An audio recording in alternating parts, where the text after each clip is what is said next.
expanded our efforts by opening the Afghan relocations and assistance policy. And even before the onset of Operation Pitting, we'd brought around 2,000 to the UK between June and August, and our obligation lives on. So let me say to anyone to whom we've made commitments and who is currently in Afghanistan, we are working urgently with our friends in the region to secure safe passage, and as soon as routes are available, we will do everything possible to help you to reach safety. Over and above this effort, the UK is formally launching a separate resettlement programme, providing a safe and legal route for up to 20,000 Afghans in the region over the coming years, with 5,000 in the first year. We are upholding Britain's finest tradition of welcoming those in need. And I emphasise that under this scheme we will of course work with the UN and aid agencies to identify those we should help, as we have done in respect of those who fled the war in Syria. But we will also include Afghans who have contributed to civil society or who face a particular risk from the Taliban, for example, because of their role in standing up for democracy and human rights, or because of their gender or sexuality or religion. All who come to our country through this safe and legal route will receive not a 5-year visa, but indefinite leave to remain. And our support will include free English courses for adults and 300 university scholarships.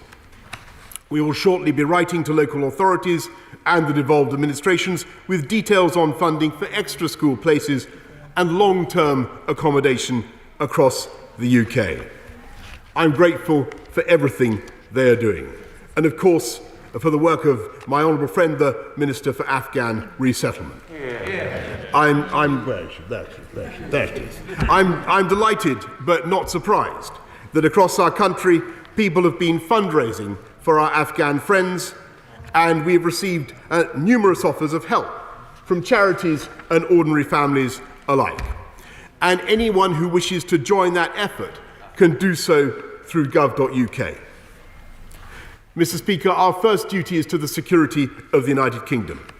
And if the new regime in Kabul wants international recognition and access to the billions of dollars currently frozen in overseas accounts, then we and our friends will hold them to their agreement to prevent Afghanistan from ever again becoming an incubator for terrorism, and we shall insist on safe passage for anyone who wishes to leave and respect for the rights of women and girls.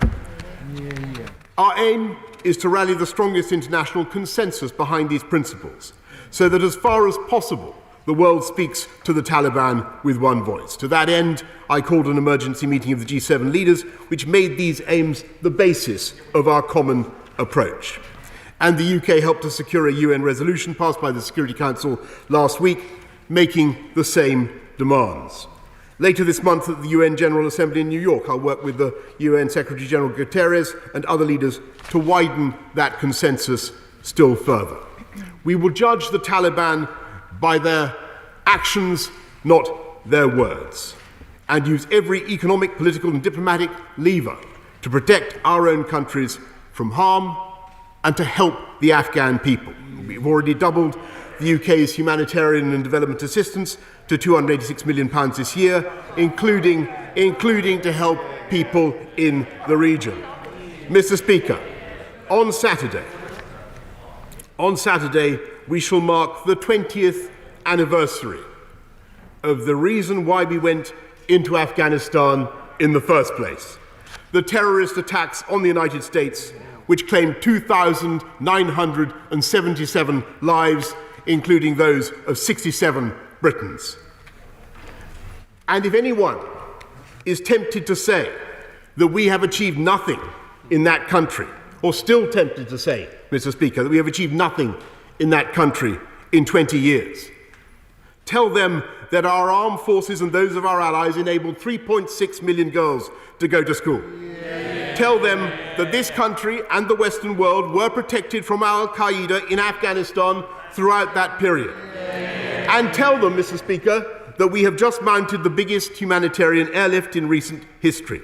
8 times, the RAF rescued more than 400 people on board a single plane, the most that had ever travelled on an RAF aircraft in its 103-year history, helping thousands of people in fear for their lives, helping thousands to whom this country owes so much, and thereby revealing the fundamental values of the United Kingdom. Yeah. There are very few countries that have the military capability to do what we have just done, and fewer still that would have felt the moral imperative to act in the same way. We can be proud of our armed forces and everything they have achieved and for the legacy they leave behind, and what they did was in the best traditions of this country, and I commend this statement to the House. Leader of the Opposition, Keir Starmer. Thank you, Mr. Speaker, and thank you to the Prime Minister for an advance copy of his statement. The heroes on the ground of Operation Pitting are the best of us. The ambassador stayed to process every case that he could. Paratroopers lifted people from the crush. Afghan soldiers continued to serve alongside us to the end. And thousands of others risked their lives to help others escape. They faced deadly violence and deliberately engineered chaos with courage, with calm, and with determination. Thanks to their remarkable efforts, thousands were evacuated, British nationals have returned safely to their families, and Afghan friends are starting a new life here in Britain. Speaking directly to those who served in Operation Pitting, I say thank you. Your service deserves recognition and honour, and I hope that the Prime Minister will accept Labour's proposal to scrap the 30-day continuous service rule so that medals are awarded for your bravery. The entire army, our armed forces and veterans deserve proper support for mental health. The new funding announced today is welcome, but it's unlikely to be enough. Previous funding was described, Mr. Speaker, as scandalous by the Select Committee, and the Office for Veterans Affairs is still being cut. All those involved deserved political leadership equal to their service, but they were let down. They were let down on strategy. The Prime Minister underestimated the strength of the Taliban. Despite intelligence warnings that rapid Taliban advances could lead to the collapse of the Afghan security forces, a return to power of the Taliban, and our embassy shutting down amid reduced security, the government continued to act on the assumption that there was no path to military victory for the Taliban. Complacent and wrong. They were let down, Mr. Speaker, by lack of planning. 18 months passed between the Doha Agreement and the fall of Kabul. Yet, as the Prime Minister now concedes, only 2,000 of the 8,000 people eligible for the Arab scheme had been brought to Britain. 2,000 of 8,000. A strategic review was published to much fanfare, but it didn't mention the Taliban, NATO withdrawal, or the Doha Agreement. And the Prime Minister only convened a G7 meeting on Afghanistan after Kabul was lost. Because of this lack of leadership, the government has left many behind to whom we owe so much. MPs in the last few weeks have had thousands of desperate calls from people trying to get to safety. Many remain in danger, including the Afghan guards who protected the British Embassy. In my constituency, and I'm not alone, members across the House will have had this, Afghans who applied for the Arab scheme weeks ago, sometimes months ago, who were clearly eligible, but weren't processed quickly enough by this government, didn't make it to the planes. And the stress levels of them and their families and all of our teams and caseworkers has been palpable in the last few weeks and months. A familiar and desperate story to many across this House, on both sides. The government doesn't even know how many UK nationals and how many Afghans eligible under the Arab scheme have been left behind to the cruelty of the Taliban. A national disgrace. Even if they could identify who they'd left behind, the government doesn't have a plan to get everybody out. Kabul airport remains closed to international flights. Safe passage has not been created to Afghans' neighbours. And whatever the Prime Minister says today, there is no international agreement on the resettlement of Afghan refugees. We have a Prime Minister incapable of international leadership just when we needed it most. I know it's uncomfortable.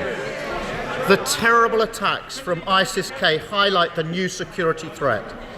The government must act quickly to coordinate international partners to ensure the Afghan government's collapse does not lead to a vacuum for terrorists to fill. And there's a desperate need for humanitarian support. The return to 2019 levels of aid spending is necessary, and where's the plan to ensure it doesn't fall into the wrong hands? Mr. Speaker, to those that have managed to escape Afghanistan and have arrived here in the UK, we say welcome. I know you will give as much to this country as you make it your new home. All you need is help and support. And I'm pleased that indefinite leave to remain will now be granted to all those who arrive by safe and legal routes. Local authorities across the country are trying to play their part, but they've been in the dark as to how many people they'll be asked to support and what resources they will have to do so. So we will look at the details. We will look at the details of the letter the Prime Minister referred to and examine the details. History will tell the tale of Operation Pitting as one of immense bravery. We are proud of all those who contributed. Their story made even more remarkable by the fact that whilst they were saving lives, our political leadership was missing in action. Thank you.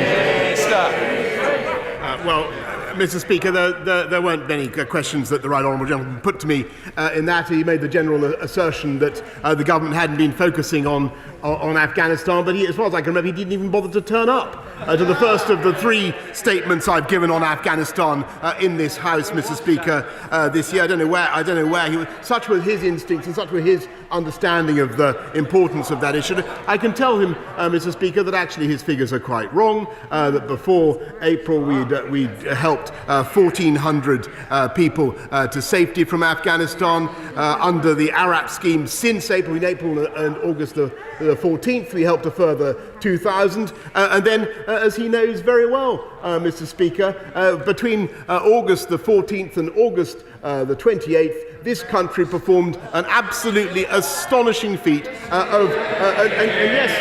yes, of course. Yes, of course, Mr. Speaker, we are going to do everything we can to help those who wish to have a safe passage out of Afghanistan. And that is why we will continue with our international friends and partners to apply whatever pressure we can, economic, diplomatic, on the Taliban to ensure that they comply with that, Mr. Speaker, as they have said that they will. But, Mr. Speaker, I think the Right Honourable Gentleman should in all candour acknowledge the immensity of the achievement of the armed forces of this country in planning and preparing for months for Operation Pitting, Mr. Speaker, and then, Mr. Speaker, contrary to what he has just said, extracting almost double the number that they are originally preparing to do. It is a quite astonishing feat. It is a quite astonishing military and logistic feat. And one thing I welcome, Mr. Speaker, one thing I welcome is his congratulations to the armed forces for what they did. Tobias Selwood. Thank you, Mr. Speaker. Veterans and families, indeed the wider public, are asking what was it all for? The country is back in the hands of a dictatorship. Terrorism is once again allowed to thrive. And the people of Afghanistan now face humanitarian disaster. More worryingly, the limits of the UK and Western influence have been exposed, and with America now adopting a more isolationist foreign policy, we have passed the high watermark of Western liberalism that began after the Second World War. This is a dangerous geopolitical turning point. I ask the Prime Minister, would he agree there is now a void of leadership in the West and NATO? And if Britain wants to fill that void, as we should do, it will require a complete overhaul of Whitehall to upgrade our strategic thinking, our foreign policy output, and our ability to lead. Mr. Speaker, my right honourable friend deserves to be listened with great respect on Afghanistan and for his service. He understands these issues deeply, but I must tell him that I think people listening to this debate across the country could be forgiven for not recognising that this country actually ceased military operations in Afghanistan in 2014. And what we are doing now is making sure that we work with our friends and partners around the world to prevent Afghanistan from relapsing into a breeding ground for terror, to make sure that we use all the levers that we can to ensure that the rights of women and girls are respected, and that everybody who wants safe passage out of Afghanistan is allowed to do that. That is what we're going to do, and we will continue to show the leadership that we have in the G7, in the P5, in NATO, and all the other forums in which this country leads the West. Ian Blackford, the Leader of the SNP. Thank you, Mr. Speaker, and can I thank all those that assisted in the evacuation from Afghanistan over the last few weeks, and can I thank the Prime Minister for an advance copy of his statement. Mr. Speaker, normally we have a Cabinet Minister sent to the House to cover for the Prime Minister, but today we have before us the Prime Minister desperately trying to cover for a Foreign Secretary who should have been sacked weeks ago. During committee last week, the Foreign Secretary failed to answer even basic questions from my honourable friend, the member for Glasgow South. I genuinely hope that the Prime Minister is better prepared today. Mr. Speaker, there is barely an MP in this House who hasn't submitted urgent and sensitive information to the Foreign Office on UK and Afghan nationals desperate to find safe passage away from the Taliban. It is a disgrace that most of these urgent queries have been left unresolved and unanswered. A disgrace not for us, but for all those who have been left behind, UK and Afghan nationals who are now fearful and in many cases in hiding. Thousands of desperate people we have a debt of responsibility to, have been left with no clarity, no answers and no help. So let me ask the Prime Minister, what assessment has been made of the number of UK nationals left in Afghanistan, and what plans are there to assist them? How many Afghans that qualify under the Arab scheme as interpreters or in other groups who have been left behind? And will the Prime Minister apologise to those who have been left behind, left high and dry, those that the UK has a responsibility to? Last night, in correspondence from Lord Ahmed, the government gave the excuse that delays in evacuating all those with rights were because the Foreign Office had received more correspondence than during COVID. But, Mr. Speaker, there is a fundamental difference.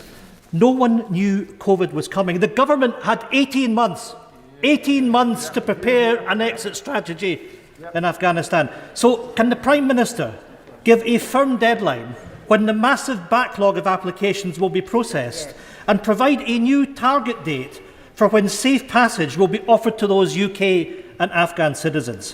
When Parliament was recalled, the Prime Minister publicly agreed to hold a four-nation summit on the UK's responsibility to welcome refugees here. Can I ask the Prime Minister to give us the date when that summit will take place? And finally, with all the talk of cabinet reshuffle, can the Prime Minister guarantee that the Foreign Secretary will finally be sacked in any reshuffle? Or does he intend to reward incompetence? Always, Mr. Speaker, happy to meet representatives of the Scottish Government and other devolved administrations, of course, Mr. Speaker. But he asked some specific questions about the handling of requests from those still in Afghanistan. And those who've been interceding on their behalf. I can tell him that by close of play today, every single one of the emails from colleagues around this House will be answered. Thousands and thousands have already been done. And as for the question, Mr. Speaker, of how many Arab candidates are remaining, I can tell him that the total number is 311, of which 192 responded to the calls that were put out. And I repeat, Mr. Speaker, we will do absolutely everything we can to ensure that those people get the safe passage that they deserve, using the levers that I have described. But nothing, but the contrast, Mr. Speaker, should be readily apparent to everybody in this country, with the huge number, 15,000 people, that we were able to help just in the course of those few days in August. And I think people will understand that it was a very considerable effort by our armed forces.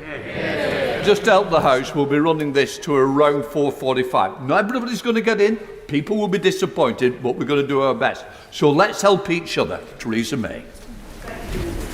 I join my right honourable friend in commending all those involved with the Afghanistan airlift and also all those of our armed forces who served in Afghanistan, sadly 457 of whom, as we know, paid the ultimate sacrifice. We should all be proud of their achievements. Does my right honourable friend agree that as a result of NATO forces withdrawing from Afghanistan, the terrorist threat has increased? And will he confirm that all those involved in counter-terrorism work here in the UK will be given the necessary support to ensure they can keep us safe? I thank my right honourable friend, and I know how much work she has done in her career to protect this country and to assist in counter-terrorism. Mr. Speaker, I can give her note that we have no direct information as yet of any increase to the threat, Mr. Speaker, but I can assure her and the House that every effort will be made to make sure that our counter-terrorist agents have the resources they need to keep us safe. Debbie. Thank you, Mr. Speaker. I've received hundreds of emails from constituents about Afghanistan, and I have British nationals in Afghanistan, a husband and his pregnant wife. Can the Prime Minister say what discussions the government has had with Afghanistan neighbours about keeping borders open for those at risk under the Taliban and to support refugees? Prime Minister. Thank you very much, and I'm sure that many colleagues around the House will be asking similar questions. I can tell her that my right honourable friend, the Foreign Secretary, has been talking to the government in Pakistan and other regional countries about what we can do to assist them, as I've described. And as she knows, we have, in addition to the ARAP programme, we have the Afghan settlement programme running up to 20,000 over the next few years. Thank you, Mr. Speaker. May I first of all pay tribute to the Prime Minister for his increased funding towards mental health care for veterans, and I'm sure he's going to keep that sum under review should it need to rise. May I ask him, however, if he'll draw the lesson that he's already learnt from the appointment of our right honourable friend, the member for Louth and Horncastle, in having a single point of contact in the UK, and seek to have a single point of contact for those in Afghanistan who may need to access either the route of exit or support from Her Majesty's government? Prime Minister. Yes, Mr. Speaker, and I thank the honourable gentleman. He knows whereof he speaks, and I've met people who've come from Afghanistan only recently who have helped us greatly in the last 20 years, and the key issues for them, as the House will understand, are where are they going to send their children to school, can they get access to the housing they need. I want to thank my right honourable friend, the Secretary of State for Communities and Local Government, for what he is doing, and he is quite right, Mr. Speaker, that my honourable friend, the member for Louth and Horncastle, is the single point of contact that they should focus upon. David. Mr. Speaker, we all saw the horrific carnage outside Kabul airport. Over 180 people killed. So I join the Prime Minister in remembering all those victims, not least the 2 British nationals and the child of a British national. That airport atrocity was the work of the terrorist organisation ISIS-K. Everyone agrees we must now work to stop ISIS-K becoming a threat to the British people. Yet under this Prime Minister's watch, not only has he failed to agree an international coordinated strategy to take on ISIS-K, he has even failed to prescribe ISIS-K as a terrorist organisation unlike other Five Eye countries. Will the Prime Minister explain these failures on national security? I'm afraid the right honourable gentleman is in error. ISIS-K ISIS Khorasan province is a subset of Daesh. It's part of Daesh, and as he knows very well, one of the bitter ironies of the situation is, of course, that the Taliban themselves are no friends to ISIS-K, and whatever government there is in Kabul will need help fighting them. Jacob.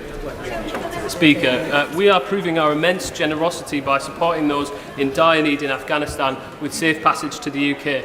But our ability to do so is strained by the continuing uncontrolled illegal migration on the English Channel. What more can the government do to prevent it? My honourable friend is completely right, and of course the issue is that very sadly, I think our friends across the Channel in France are faced with a very difficult problem of large numbers of people who want to come to this country, and we are doing everything that we can to encourage the French to do the necessary and impede their passage. But I know that my right honourable friend, the Home Secretary, is working round the clock to ensure that we not only encourage the French to stiffen their sinews and stop people making the journey, but we use every possible tactic that is available to us as well.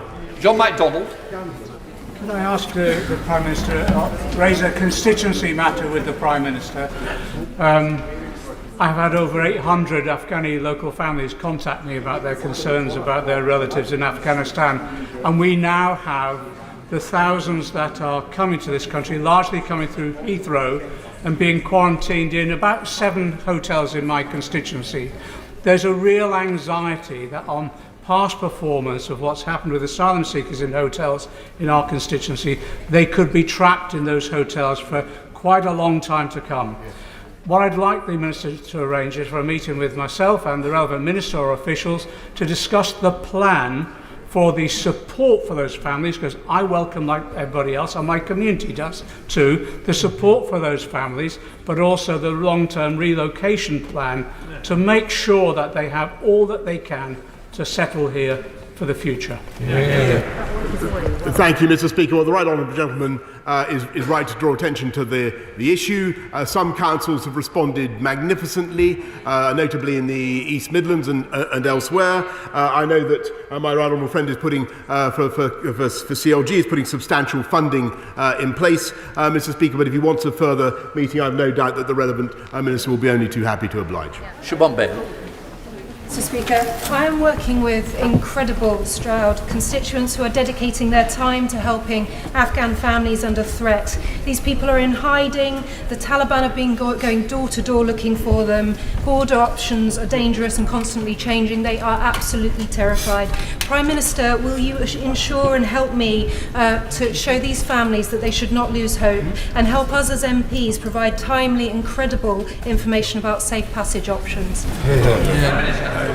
Yes, of course, Mr. Speaker, and my honourable friend is entirely right in what she says, but that is why we're going to continue to put all the pressure that we can on the Taliban to ensure safe passage for the groups that I have described, and we're joined in that by friends and partners around the world. Super. I join with the tribute to our armed forces who have worked so hard. There are still people being persecuted and hunted by the Taliban because they worked for the UK government, but through contractors, not as direct employees. And they haven't had replies to their ARAP applications, and the rumour circulating is that they may have to wait for the resettlement scheme, but also that the places on the resettlement scheme many of them have already been allocated and that the scheme is almost full. Could he clarify the situation for those people? Also tell us whether some of the resettlement scheme places have been pre-allocated, and if so, how many? And say what will be done for those contractors as well as direct employees who we owe an obligation to. No, I'm very grateful to the right honourable lady, and she raises an important question. I can tell her that the ARAP places, as it were, have not been transferred. They continue to be valid. People on ARAP scheme continue to be eligible, and nor is it correct, Mr. Speaker, to say that the initial budget of 5,000 for the resettlement scheme has already been filled. That is not correct either. Dr. Julian. Mr. Speaker. The Council for At-Risk Academics has been rescuing scholars in danger from oppressive regimes since the Nazi period in 1933. The Home Office has been sent a list of 12 such scholars, some of whom are in hiding in Afghanistan, some in hiding in Pakistan for lack of documentation. Will the Home Office make their case a priority because in them lies any hope for the future of Afghanistan? Yes, well, there are many difficult cases, Mr. Speaker, but my right honourable friend is very... I thank him for drawing attention to these particular individuals who are at risk, and I'll ensure that the relevant Foreign Office Minister is in touch with him about the specific cases that he raises. Rachel Bassett. Thank you, Mr. Speaker. We know that the humanitarian crisis in Afghanistan and the region is growing by the hour. The famine is expected, and of course aid is going to be difficult to get through. So what specific steps has he taken already to ensure that that famine is averted, but also the region receive the international development aid it requires in order to avert a further crisis? Right. I talked immediately, Mr. Speaker. I talked immediately that the crisis broke to UN Secretary General Antonio Guterres about what the UN should be doing, what the UK was going to do to support, and as she knows, the UN continues to be in country in Afghanistan, and we've doubled our humanitarian support, and we'll be working with friends and partners at UNGA and beyond to ensure that we tackle the humanitarian crisis as well. Andrew Mitchell.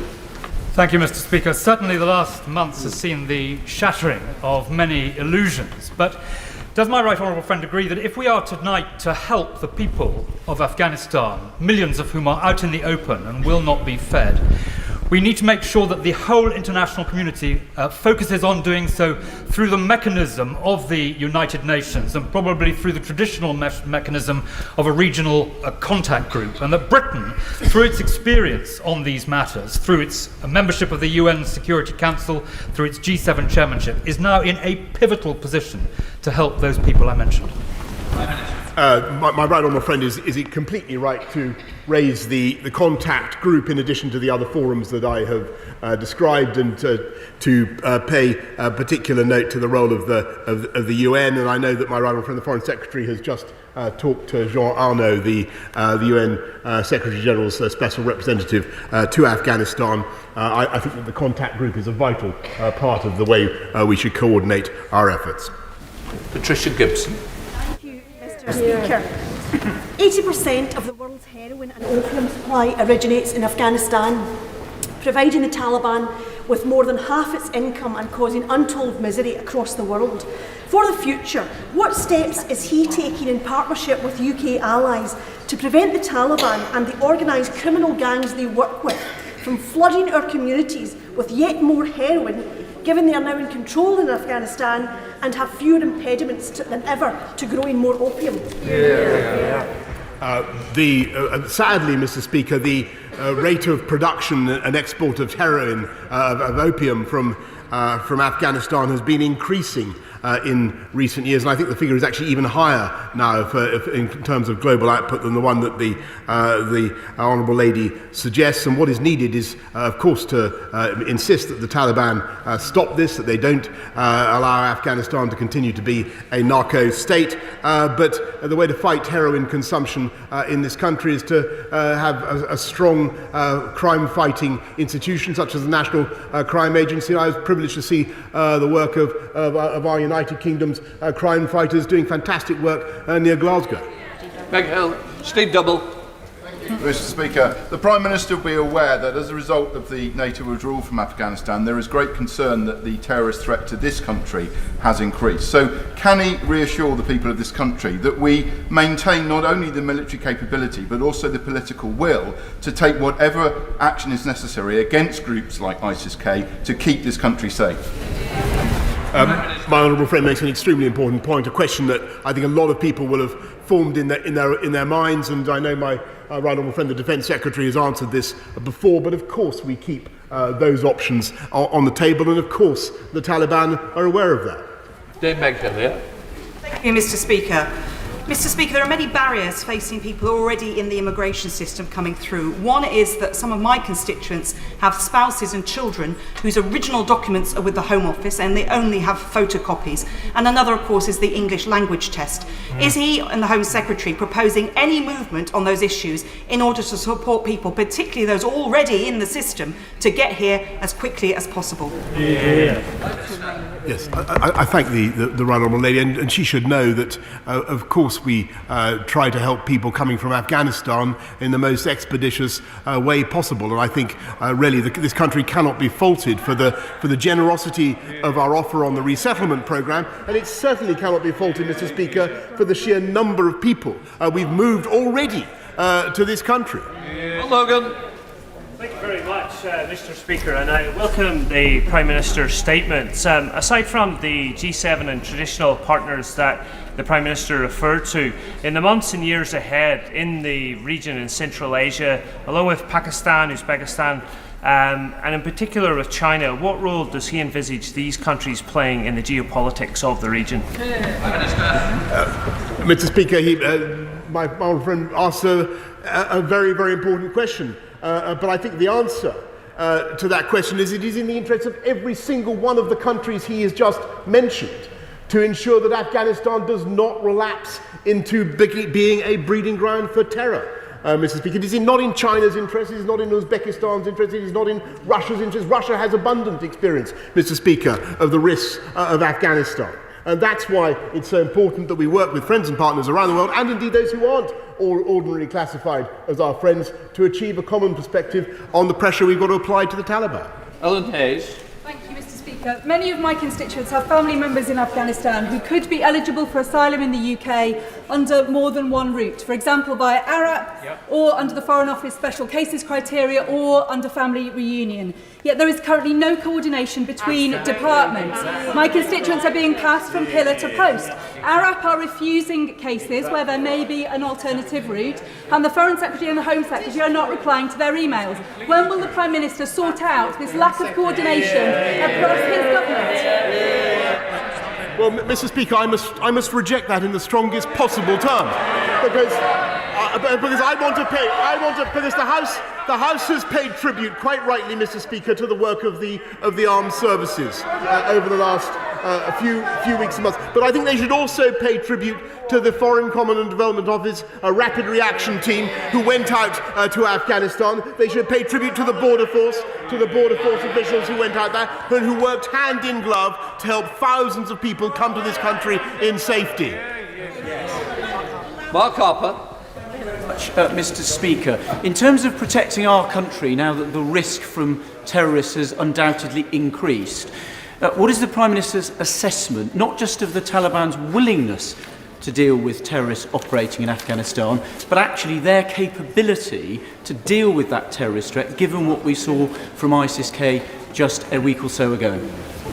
Prime Minister. My right honourable friend is right to draw attention to the risks that the Taliban are themselves running, because they now possess the government of Afghanistan, and it is their responsibility, and they clearly face that threat from ISK and indeed potentially other groups.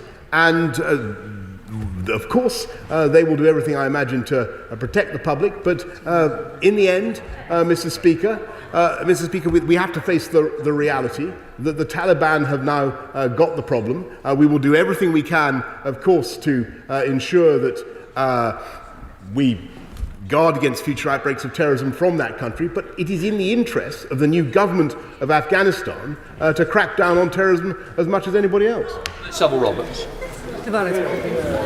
Under the Nationality and Borders Bill, an Afghan woman who flees with her children and arrives in Britain by an irregular route won't be welcomed. She'll be criminalised. Wales has declared our role in the world to be as a nation of sanctuary. Will he withdraw the Borders Bill to enable us to fulfil our ambition and to make that warm welcome he spoke about? No, I can't accept what the honourable lady has said, because this country has been extremely more generous than most countries around the world, not just in bringing people immediately from Afghanistan, but in setting out a safe and legal route for 20,000 more to come. And that is a big number, and the route for those people is clear. Mr.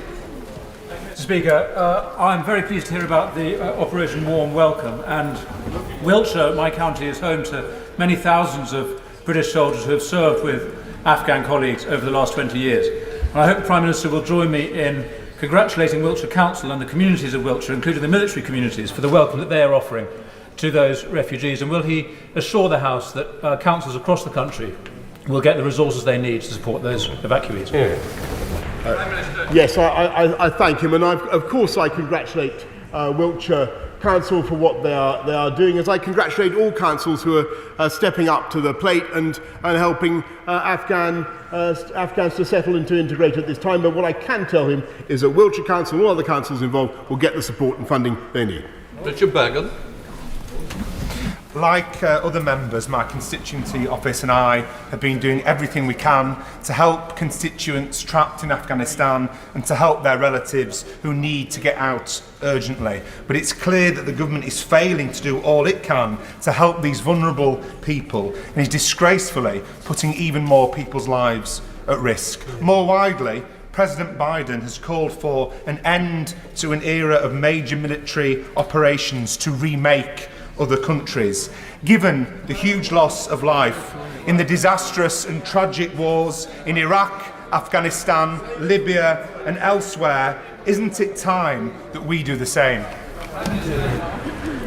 Mr. Speaker, as I've just reminded the House, the UK ended its military operation in Afghanistan in 2014. Anthony Magnum.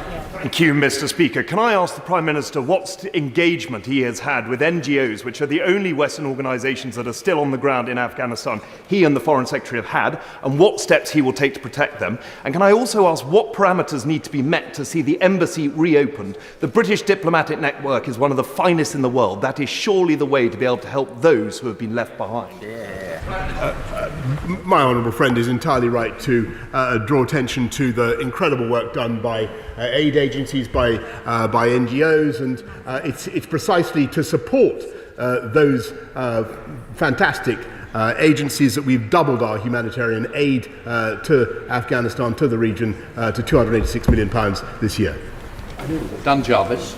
Thank you very much, Mr. Speaker. Later today, I'll be reunited with an Afghan Special Forces commander that I had the privilege of serving alongside. He's mightily relieved to be here, but understandably deeply concerned about the hundreds of his men and their family members who, although approved for relocation to the UK, were left behind.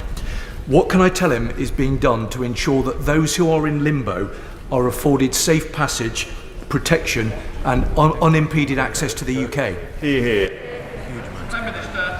Mr. Speaker, I want to pay tribute to the service of the honourable gentleman opposite, and in addition to the service of the Afghan Special Forces, and he's absolutely right to draw attention to what they did. I believe the 333, the triples, were incredibly important, and we will do whatever we can, Mr. Speaker, as I've said, to ensure that those who have not yet come out do get the safe passage they need. Johnny Mercer. Thank you, Mr. Speaker. The Prime Minister just said from the dispatch box, no veterans' call for help will go unanswered, and I totally support that ambition. In fact, that was a central aim of the establishment of the Office for Veterans Affairs when he started.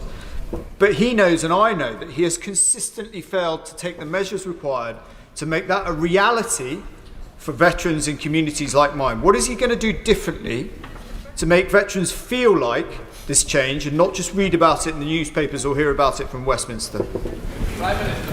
I thank my honourable friend for the work that he did as Minister for Veterans Affairs, and indeed for his service in Afghanistan, and I believe that he gravely underestimates what this country has done. And just today on veterans' mental health, Mr. Speaker, the House will have heard the further support that we're offering. But this is a government that is absolutely determined to support our veterans, and that's why we passed the Overseas Operations Bill and will continue to take steps to protect the veterans of this country. Pongasari.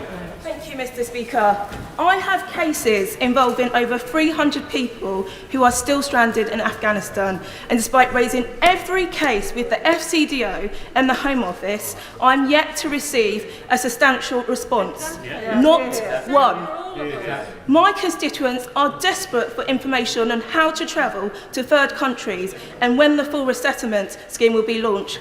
Will the Prime Minister meet with me to discuss these urgent cases and promise that every email will receive a proper response from the relevant department?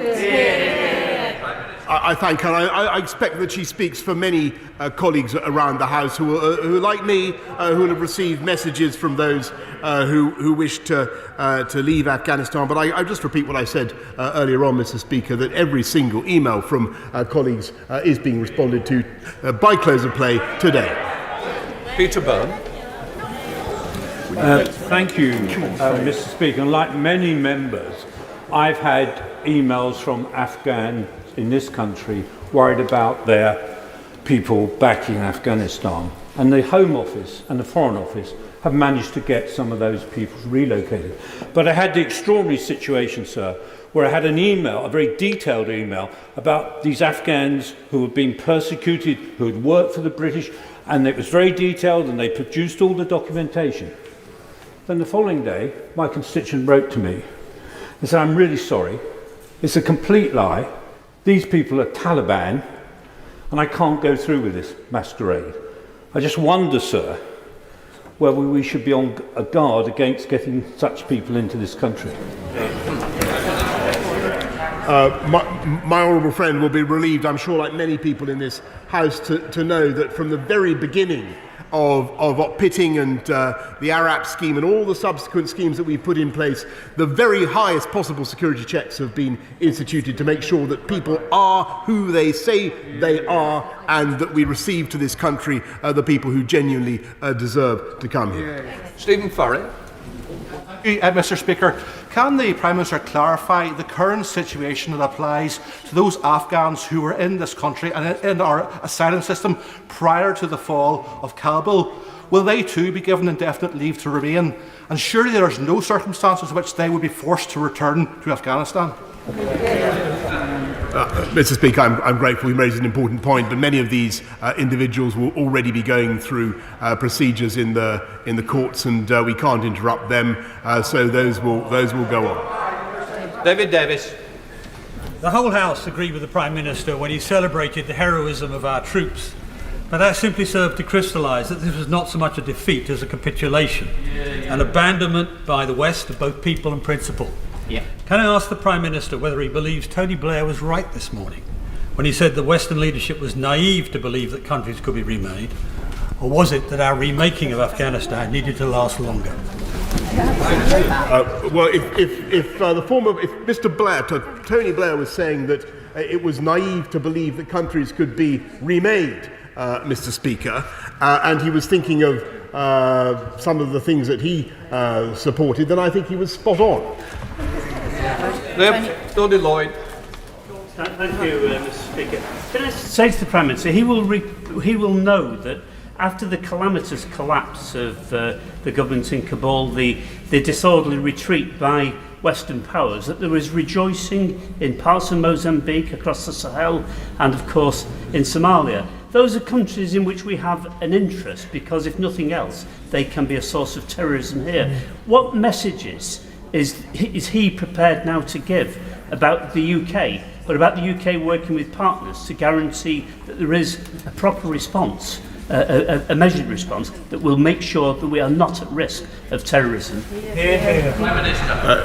Mr. Speaker, the honourable gentleman is focusing on exactly the right question and on exactly the right response from the Western world, and indeed the whole global community, we need to work together to ensure that as far as we possibly can, we condition the new government, new authorities in Kabul to understand that Afghanistan can't just slide back into being a cesspit of terror, and that's our effort today. Richard Drax. Thank you, Mr. Speaker. Many lessons will have been learnt and relearnt from Afghanistan, not least the need for boots on the ground. With the US becoming more isolated, will my right honourable friend look again at the disastrous plan to reduce the army by 10,000?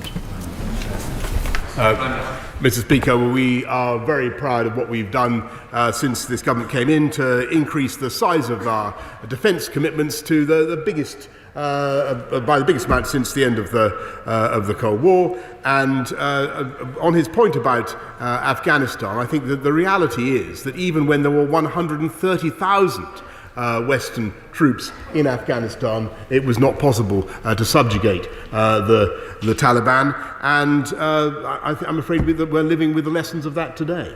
Line Lucas. Thank you very much, Mr. Speaker.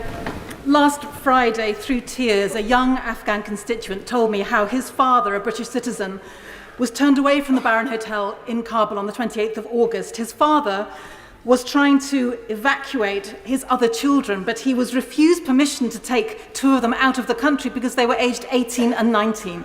Can the Prime Minister imagine the pain of that kind of family separation? So all of them have stayed in Kabul at huge risk to themselves.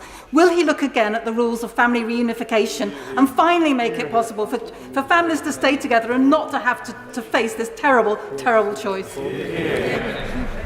Well, Mrs. Speaker, I know the whole House will be full of sympathy to the family that she describes and the heartbreak that they must have felt, and I'm sure there are many cases in Kabul right now. But I think that the record of this country in receiving people and being prepared to receive people in the future is very good. And can I ask that in case of the particular family that she's talking about, can I ask her please to write to me or to the Home Secretary directly? Caroline Noakes. Many constituents have understandably been in touch, desperately worried about family members in Afghanistan. They want to find out whether the Afghan Citizen Resettlement Scheme will be an application or an allocation process, when it will open, and what that process will look like. Yes. I thank the Right Honourable Lady. We'll be making sure that there is a process by which people can apply, but there is clearly a ceiling in the first year of 5,000, then it goes up to 20,000 over the next few years. John Chorley. Speaker, Christians in Afghanistan are one of the many minorities facing persecution, and many have been forced to flee their homes. A church community in my constituency is working around the clock to support several Christian families to flee to Pakistan and to seek asylum at the embassy of a safe third country. They're not looking for asylum in the UK, but they're looking to get to Pakistan. So what particular support will his government offer vulnerable Christians, such as those that the community in my constituency are working with? And to which department should I direct my entreaties in the hope of actually getting an answer? I thank the community, the church community that she describes for the work that they are doing, and in moving people to Pakistan, the government is helping by increasing the funding available, and much of which obviously already goes to Pakistan, and that's the purpose of the increase in the aid budget this year. Liam Fox. Even if we believe that the whole Afghanistan withdrawal was a US-made policy that was ill-judged and poorly executed, can I ask my right honourable friend to reject those voices calling for the United Kingdom to pull back from the United States and seek alternative alliances elsewhere? Surely the right response is to stick closely to our US friends, remind them that in the era of globalisation our economic and security interests will be threatened beyond our borders, that the United States is a force for good in the world, and that greater isolationism can only put us all in greater danger. Mr. Speaker, we helped 36 countries to repatriate their nationals or those that they had helped, but we could not have done it, Mr. Speaker, had it not been for the bravery of the US military. and the commitment of the US military. And I passionately agree with what he has just said about the fundamental importance of our alliance with the United States of America. Imran Hussain. Thank you, Mr. Speaker. The government leaving vulnerable Afghans and British nationals behind is unforgivable. But what is completely and utterly reprehensible is that the families of two of my constituents, including a 7-month-old child, were forcibly removed from flights and thrown out of Kabul airport onto the streets where the scene of the horrific suicide bombing hours before.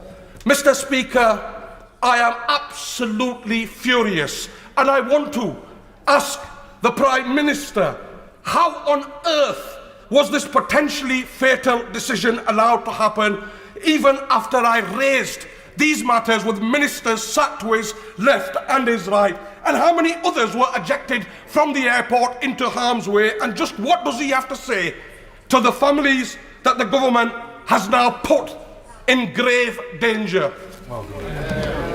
I thank him very much, Mr. Speaker, for raising the case. I have to tell him that I'm told we have no evidence of anybody being pulled off flights, but I would ask him, obviously, Mr. Speaker, I would ask him to raise it with, raise the particular cases directly with my right honourable friends beside me. But I can tell him I think that when he looks at the overall record of the UK in moving people out of Kabul and across the whole of Afghanistan, it was an astonishing feat. Ian Duncansmith. Mr. Speaker, I thank my right honourable friend for his statement.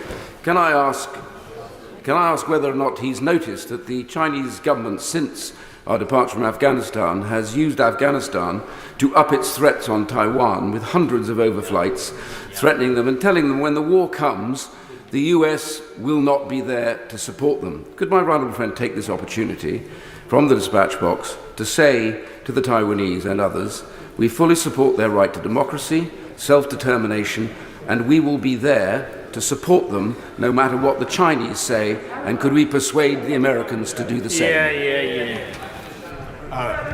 Mr. Speaker, I thank my right honourable friend, and I'm of course aware of the continuing issues between the People's Republic of China and Taiwan, and I've discussed that indeed recently with the President of the United States, and it's one of the reasons why it's absolutely vital that this country continues to insist on the primacy of our relationship with the United States, and the situation in Taiwan will continue to be difficult, and the House should understand it will. The only answer, the only way forward, is to continue to support American global leadership, and that is what we will do. Thank you, Mr. Speaker. As the Prime Minister knows, NGOs such as the excellent Kent Refugee Action Network provide vital support to those fleeing from conflict, and as he mentioned, that's via fundraising. But does he also acknowledge that the state has a duty of care regarding the mental health of traumatised refugees, including children? And if he does, how can he assure the House that this will be possible, given that the average wait for young people waiting just a basic mental health assessment is on average 2 to 3 years currently? I thank her, but I can tell her that the government is absolutely determined to look after people coming from Afghanistan, and in particular look after their mental health or the trauma that they have suffered, and that's why we are investing massively in the services that are being provided not just by CLG but by local government across the board. Dines. Can I ask the Prime Minister, please, what extra funds are going to be made available for local councils and schools like the Derbyshire Dales District Council, who urgently want to help but want to make sure there are additional funds available? I thank her, and I thank Derbyshire Dales District Council for stepping up, Mr. Speaker, and yes, of course, we will make sure that the funds are available, and she should make representations to my honourable friend, member for Louth and Horncastle. Chris Law. Thank you, Mr. Speaker. The Prime Minister's handling of the planned departure from Afghanistan, for those of us who are old enough in here, is akin to one of the farcical characters in Carry On Up the Khyber. Foreign Secretary was on a beach as the Taliban advanced in Kabul. Unknown numbers of British nationals remain left behind, and the Taliban, and most probably ISIS, have been allowed to plunder military hardware and intelligence. Does the Prime Minister accept any responsibility, any personal responsibility, for the mess that's been left in Afghanistan? And does he agree that any notion of global Britain is in complete crisis? No, Mr. Speaker, and he's wrong in every respect, including, by the way, Mr. Speaker, he's wrong in what he says about military hardware, because that was decommissioned. Manchester. Thank you, Mr. Speaker. The Prime Minister has said we should judge the Taliban by their actions, not their words. The Taliban in Afghanistan have said they will confine and operate within the rules of Islam. As somebody who comes from a Muslim background, whose father is an imam, whose grandfather's an imam, whose uncles were imams, I'm not an expert on Islam. I have a good understanding of the faith. A way forward for the Prime Minister and government may be this. If the Prime Minister were to use his kind offices and ask the OIC, the Organisation of Islamic Cooperation, 57 member states, to ask the Al-Azhar, leading Islamic school of thought, to set out what it means with regards to and what Islam stands for women and religious minorities. And that may give us a way to judge, to see what the Taliban are doing and what Islam stands for. Prime Minister. I think my honourable friend is making a very interesting suggestion, and I hope that it will be. I hope it, well, I encourage it to be taken up. But what we need to do is to make sure that those elements of the Taliban who are different, and I believe they are, who are different from the Taliban of 1996, are encouraged, and that we put the maximum pressure on them not to allow the more retrograde elements to have the upper hand. And that is what this government and other governments around the world are going to do. Ben. Thank you very much indeed, Mr. Speaker. Many communities, the City of Leeds included, have always given a very warm welcome to refugees, but we know that the poorest parts of our country have consistently taken a much higher proportion of refugees and asylum seekers than the wealthier areas. Does the Prime Minister think that is fair? And if not, what does he intend to do about it? Prime Minister.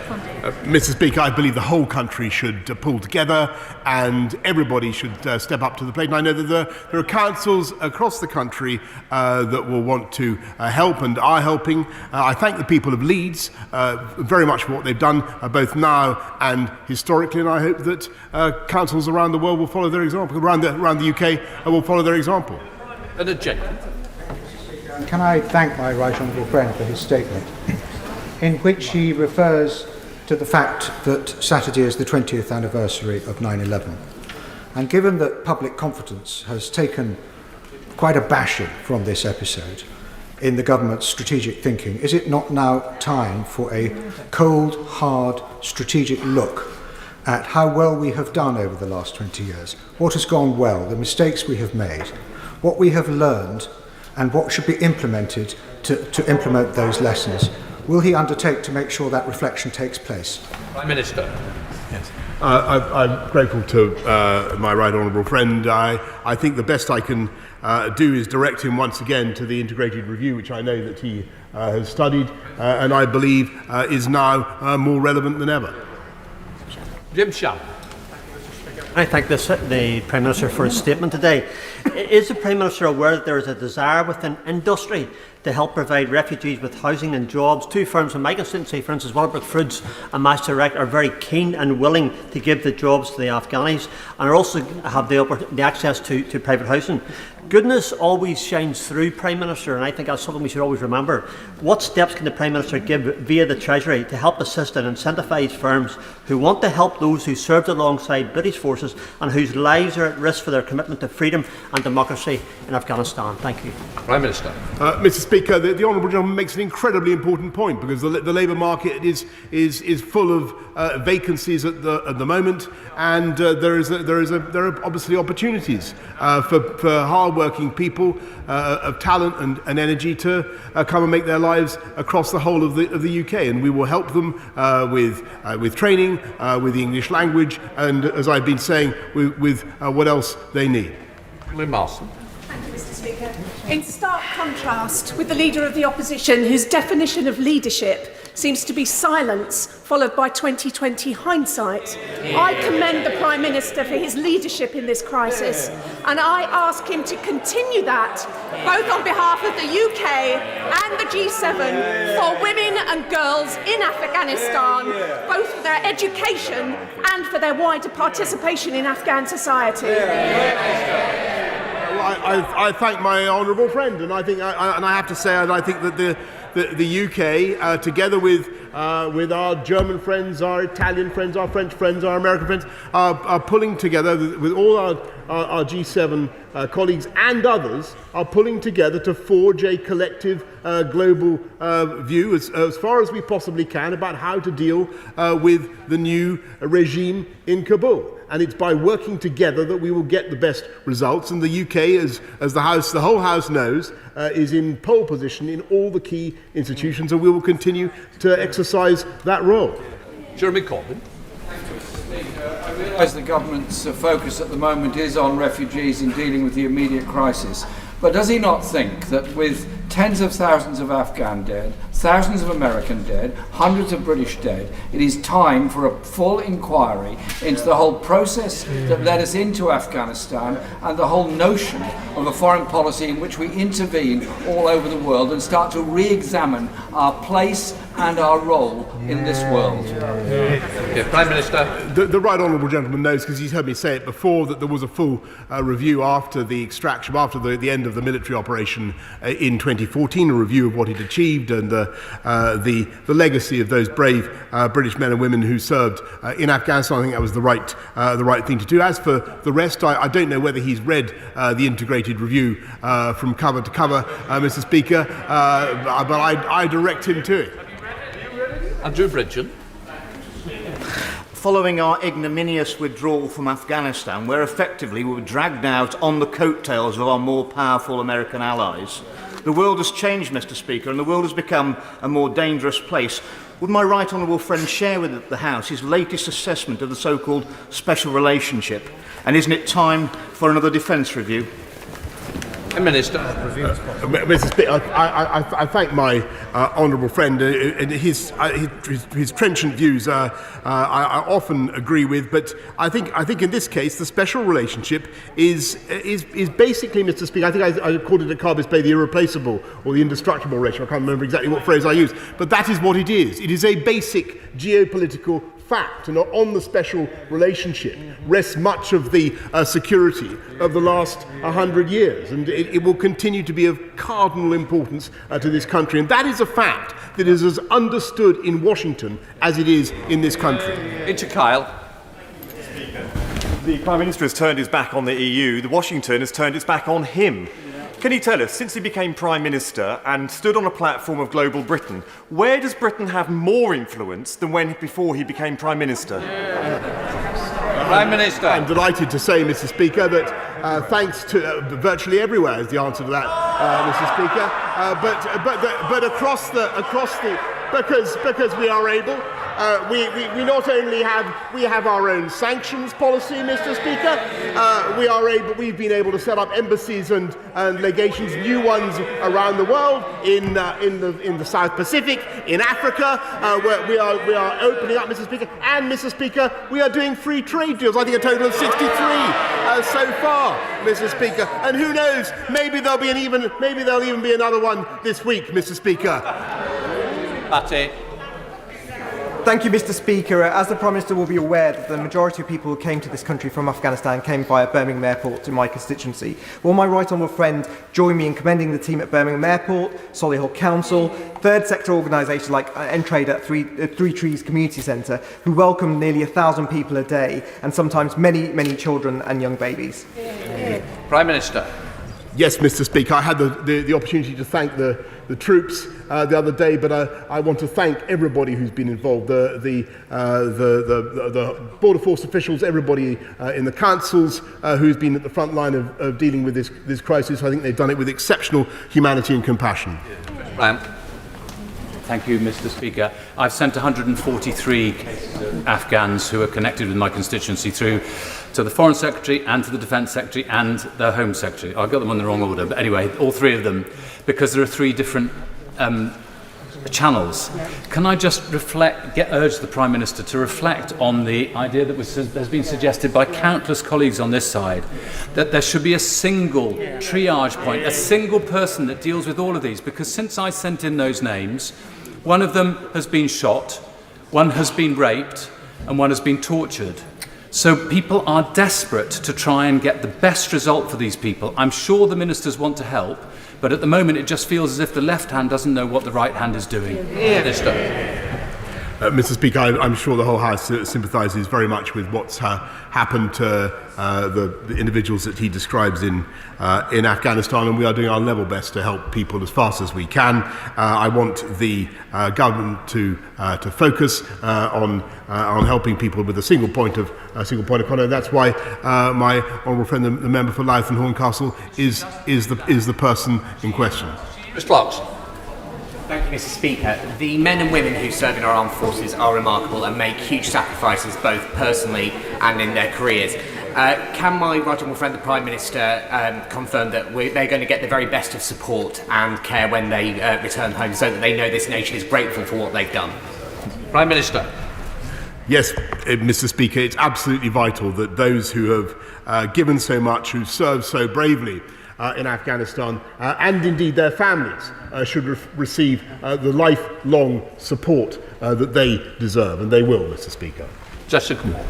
Thank you very much, Mr. Speaker. My office and I have been trying for several years through the Home Office to reunite various Afghan interpreters who settled in Newport with their wives and families, and just hours before the withdrawal, their paperwork came through, but they weren't able to get through the crowds to flights. We understand they're not eligible for ARAP, so does that mean they are included in the resettlement scheme? And what happens now, given the principle of them joining their husbands has been agreed?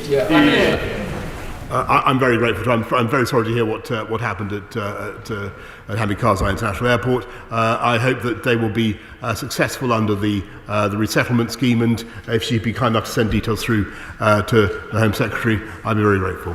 James Sullivan.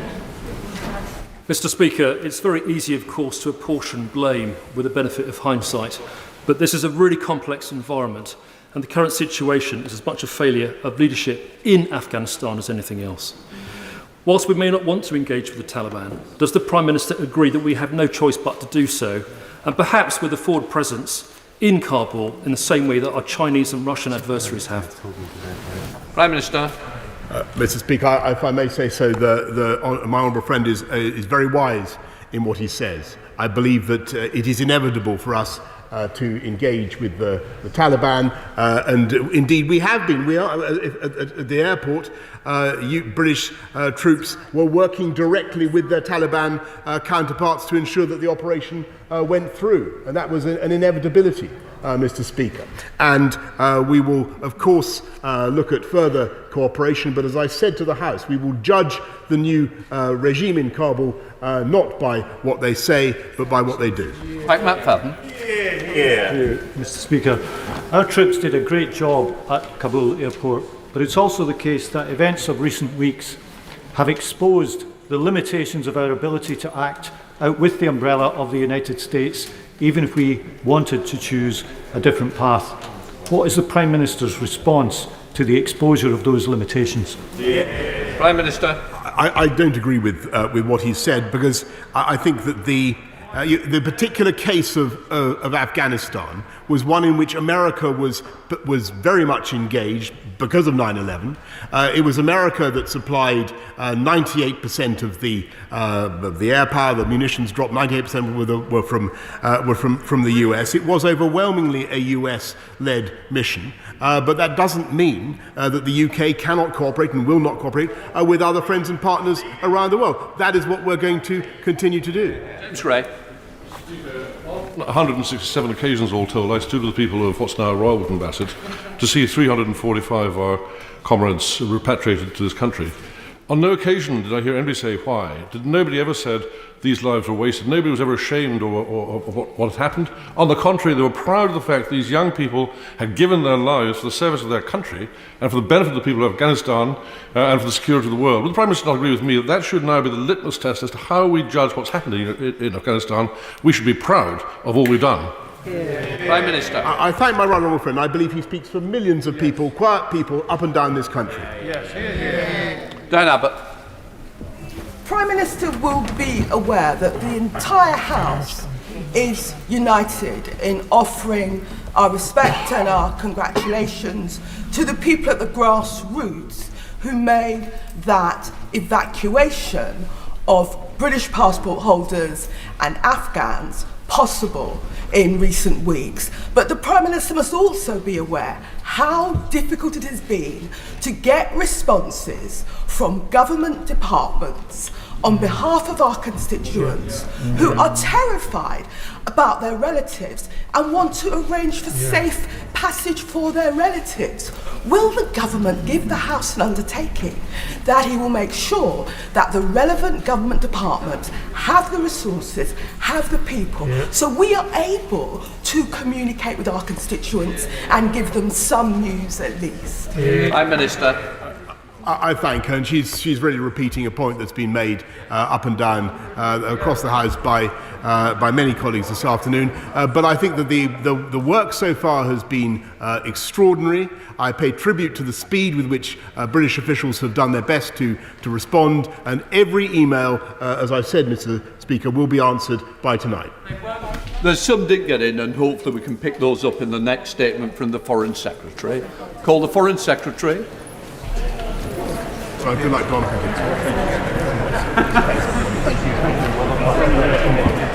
I'm going to wait. Go ahead. Mr. Speaker, with your permission, I will update the House on the UK's international response to the situation in Afghanistan. As my right honourable friend, the Prime Minister, has set out, over the last 3 weeks, through a shared effort right across government and our armed forces, we have delivered the largest and most complex evacuation in living memory.